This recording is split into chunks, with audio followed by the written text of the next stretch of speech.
እያንዳንዱ እንቅስቃሴ ላይ አላህ ይዤ ነው የሚሄደው መመካዬ አላህ እያንዳንዱ እንቅስቃሴ ህይወቴን ሊያስተካክለው የሚችለው አላህ ነው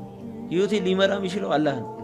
ገብቷል አይደል አቅም ችሎታ ጉልበት ኃይል ያለው ከአላህ ውጪ ማንም የለም ይሄ ታወቀ ምድርና ሰማይን የፈጠረ ማለት በምድርና በሰማይ ውስጥ ያለው የፈጠረ ሁሉንም ማድረግ የሚችል ማለት እሱ ካላሻ በስተቀር ምንም ነገር ሊሆን አይችልም ምድር እሱ ፈልጎት ግን ለሰዎች ለፈጠረው ፍጡር የሚሰጠው ነገር ሊሆን ይችላል ተካሪን ኃይልን ያለው ምንም በቃ ተጋሪ የሌለው አጋዥ የሌለው ራሱ በራሱ በቂ የማይተኛ የማይበላ የማይጠጣ የማያንቀላፋ ማን ነው አንድ አላህ እሱ አለኝ እኔ እሱን ይዤ ነው የሚሄድ የት መንገዴም አላህ እንግዲህ አላህ በደንብ ያጽናኝ ህይወቴ ይቀየው አላህ ስላለን ነው እንጂ እንደ ሰው ቢሆንማ ድሮ ነበር የጠፋ የት ነው በቃ አላህ አለን አልহামዱሊላህ ብቻ አልহামዱሊላህ ያ ነው